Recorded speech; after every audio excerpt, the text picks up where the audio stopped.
Hoy os quiero presentar a Javier Zulueta. Él es director del Departamento de Neumología de la Clínica Universitaria de Navarra. Bueno, normalmente te dedicas sobre todo a la detección precoz del cáncer de pulmón, si no me equivoco. Sí, así es. Pero ahora estás encargado junto a dos compañeros de un departamento exclusivo para tratar el COVID. Efectivamente. Bueno, primero te saludo, encantado de conocerte. He sido súper fan tuyo desde tu época de chiringuito y demás. Y joder, para mí es un honor que me hayas invitado a esta entrevista. Para mí es más honor que para ti. Hazme caso. Pues sí, efectivamente. Hemos creado hace ya un mes, en previsión de lo que venía, un departamento nuevo en nuestra clínica que se dedica exclusivamente a tratamiento de pacientes con COVID. ¿Cómo lo estáis viviendo? Porque me imagino que cuando empezó todo, no sé si erais conscientes de la magnitud que iba a alcanzar. Bueno, sí que veíamos lo que venía porque prestábamos atención a Italia. Es que nosotros llevamos 2 semanas de retraso con respecto a Italia, o 3, y más con respecto a China. Sí que estábamos viendo que esto iba a ser de unas dimensiones que nunca habíamos visto previamente. Entonces nosotros nos preparamos. El problema es que los recursos que tenemos en todos los hospitales son limitados, son los que son. Las camas de UCI son las que son. Y en muchísimos, la mayor parte de los hospitales se han duplicado camas, se han abierto zonas que antes a lo mejor no se utilizaban como quirófanos, por ejemplo, se están utilizando quirófanos como UCIs, o zonas de recuperación al lado del quirófano. O sea, hemos podido adaptar los hospitales y aún así en muchos sitios, sobre todo en Madrid, se ha saturado y se ha sobrepasado la capacidad. Esa es la gran desgracia de esto. ¿En qué os basáis a la hora de recibir a un paciente? Sabiendo las posibilidades que tenéis, ¿dónde lo mandas? ¿A una habitación normal? ¿A la UCI? ¿A su casa? ¿Cómo funciona esto? Hay criterios clínicos que nos ayudan mucho a determinar la severidad, la gravedad del paciente. La gran mayoría de los pacientes, afortunadamente, los vemos en urgencias y los mandamos a casa. Comprueba si hay prueba disponible, en algunos centros no los hay, pero se les manda a casa porque el 80% de las personas tienen una evolución bastante benigna en el sentido de que se acaba resolviendo el problema sin más tratamiento que el tiempo. Se pasa mal, con dolores, con dolores de músculos, con fiebre, etcétera, pero no va más allá. En un porcentaje pequeño pero significativo por la gran cantidad de gente que está viniendo, tenemos que ingresar. Y esos vemos si tienen insuficiencia respiratoria, si tienen neumonía grave, etcétera. Y según una serie de criterios clínicos decidimos si necesita UCI y afortunadamente la gran mayoría de esos no necesitan UCI. Es un porcentaje pequeño que empeora y que tiene que ir a la UCI. El problema es que un porcentaje pequeño de mucha gente satura las UCIs. Y esa ha sido la gran tragedia de esta pandemia, ha sido que no teníamos o no tenemos suficientes camas de cuidados intensivos y ventiladores mecánicos para tratar a ese pequeño porcentaje de personas que realmente tienen enfermedad grave. Te voy a hacer una pregunta que yo sé que es difícil, pero desde tu experiencia, ¿me puedes decir que si en España tuviéramos más UCIs, no habría habido tantas muertes? Probablemente sí. Vamos, seguro que sí. En España y en todo el mundo.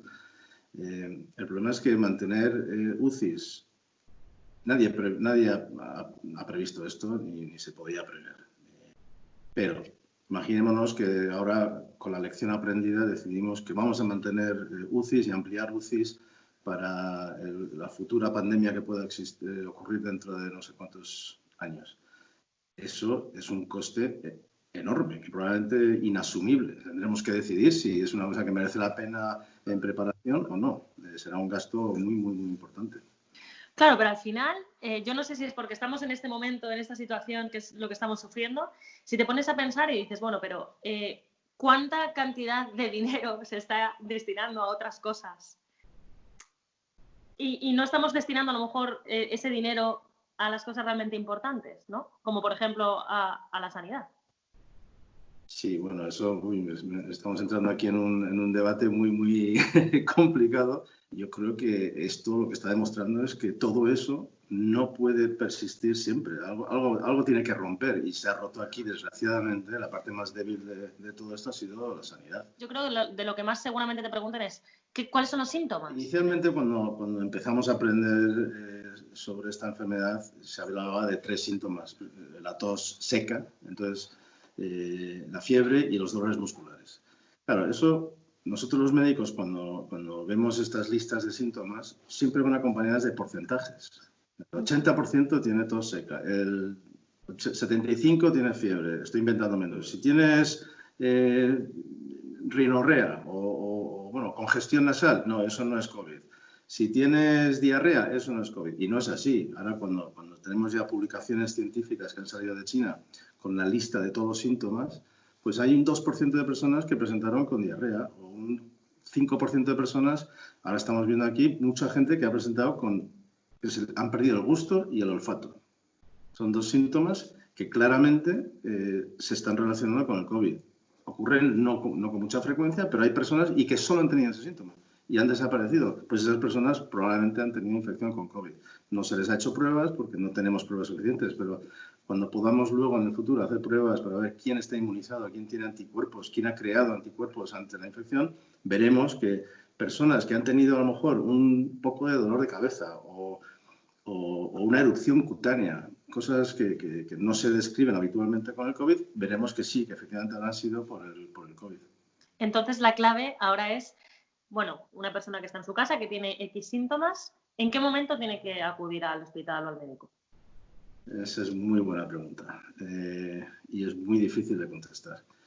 Yo he tratado a bastantes familiares míos y amigos por teléfono con síntomas, algunos con síntomas bastante limitantes, fiebre de 39-40 grados, dolor de cabeza tremendo, dolores musculares limitantes que les evitaban salir de la cama y les decía que se quedaran en casa. Entonces, lo que hacemos es, en personas que tienen síntomas de este tipo o incluso algún otro síntoma, mientras no haya dificultad respiratoria, mientras no haya una tos severa que realmente produzca sensación de falta de aire, etcétera, podemos esperar en casa. Porque es que hoy en día, además, es que tenemos pocos tratamientos que podamos dar. Por tanto, estamos casi mejor en casa. Lo que sí que hay que tener cuidado es que cuando se tienen esos síntomas hay que aislarse del resto de la familia y del resto de las personas, porque eso es un foco de contagio tremendo. Es que realmente no se sabe a quién le toca, porque antes se decía, que me hace gracia,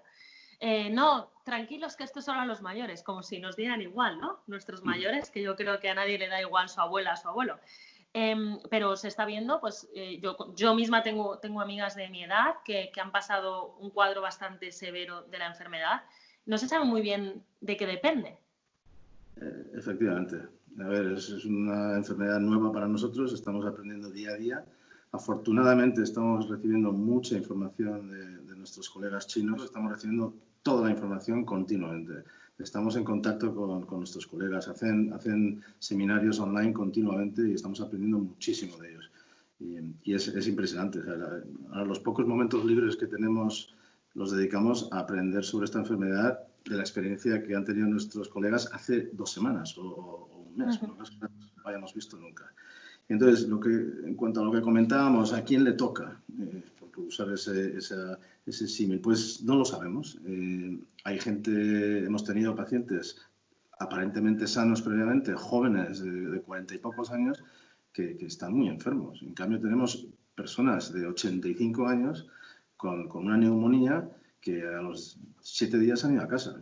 Hay claramente un porcentaje de pacientes que tienen una enfermedad peor y todavía no sabemos identificarlos.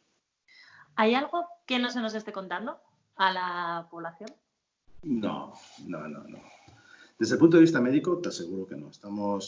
Y además es que fíjate, una cosa que no habíamos hecho nunca desde el punto de vista científico, los médicos, estamos intercambiando información por WhatsApp con colegas. Tengo 10 casos que he tratado con cortisona, día tal, no sé cuándo. Oye, muchas gracias. Así es como estamos haciendo una cosa que es impresionante. O sea, no habíamos hecho esto jamás. Y no, estamos compartiendo todo. En ese sentido, la ciencia es muy abierta y estamos aprendiendo una barbaridad. No se está ocultando a la población. Desde el punto de vista médico-científico no se está ocultando nada, te lo aseguro. ¿Cómo os preparáis tanto físicamente? O sea, ¿qué medidas tomas tú extra, digamos, para protegerte? como psicológicamente, porque me imagino que no es fácil salir de casa cada día a enfrentarte, entre comillas, a un virus que sabes que te puede tocar, que no sabes de qué forma. ¿Cómo se lleva eso en el día a día? Curiosamente, la segunda parte de tu pregunta es que ni lo pensamos. O sea, vamos a trabajar y yo te aseguro, o sea, esto es una de las cosas más, las pocas cosas positivas que se puede sacar de todo esto, es ver la actitud de la gente que está trabajando en esto, las enfermeras, los auxiliares, los celadores, es increíble. No ves a nadie cuestionando ni poniendo en duda lo que tienen que hacer y lo hacen. Y con riesgos obvios. En España es de los países donde más sanitarios hay infectados. Pero no lo pensamos. Lo que sí que hacemos es tomar todas las precauciones que podemos. Desgraciadamente, y esto sí que es un tema que a lo mejor sí que hay que estar mejor preparados para el futuro, no hay suficientes equipos de protección. No tenemos suficientes mascarillas, no tenemos suficientes... Entonces, bueno, estamos innovando. ¿Qué quiero decir por innovar? Pues estamos usando bolsas de basura para protegernos, para hacer algunos procedimientos. Y no lo digo, lo digo como algo a que se le ocurriera, pues es increíble. Es una forma de protegerse muy buena. Y lo estamos haciendo. Estamos reutilizando máscaras, cosas así, porque no hay más remedio. Una gran pregunta que a mí me escribe mucha gente y me dicen, oye, por ejemplo, ¿por qué si yo vivo en el confín del mundo, no tengo a nadie alrededor, por qué no puedo coger mi bici y salir a montar en bici, andar en bici? Salir desde el punto de vista de COVID, no pasa nada. Hoy en día, cualquier otra enfermedad, accidente o lo que sea, pone en riesgo a ti y al sistema, por supuesto. Como médico, ¿qué le pedirías a la gente que haga? Pues le pediría que siga con paciencia, que la verdad es que es sorprendente, ¿no crees? La reacción de la gente. A nosotros nos dicen hace 2 meses que nos iban a confinar durante ya que 3 semanas íbamos y otras 3 más que nos quedan y probablemente más. No nos lo creemos nadie. Y la verdad es que es sorprendente cómo la gente lo ha asumido. Y hay que estar preparados para el después. Ese es a mí lo que más me preocupa. ¿Qué vamos a hacer el día que abran las puertas de nuestras casas? Como no, vamos a tener que tomar medidas, vamos a tener que hacer cosas diferentes, vamos a tener que aceptar cosas diferentes, pero va a haber que tomar medidas de alguna forma que van a chocar con nuestra forma de vivir anteriormente. Y ahí es donde la gente yo creo que va a tener que recapacitar y pensar que esto es lo que viene. Esperemos que sea nada más que un paréntesis y sea transitorio, pero vamos a tener que hacer cosas que no nos van a gustar, me temo. ¿Os llegan los aplausos de las 8 de la tarde? No te puedes imaginar cómo. O sea, es de las cosas que yo todas las tardes a las 8 me emociono, todas. Es una cosa impresionante. Hay que empezar a aplaudir a las víctimas.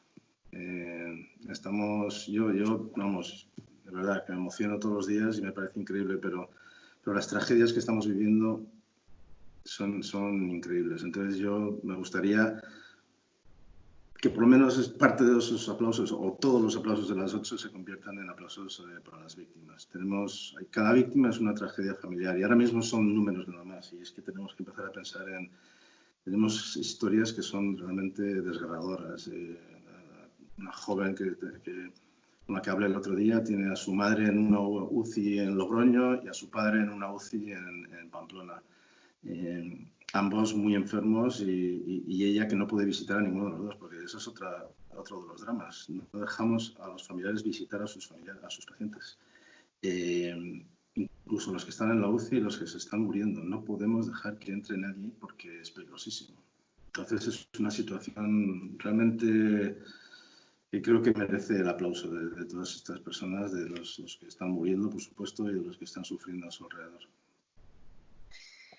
Bueno, Javier, muchísimas gracias por la entrevista.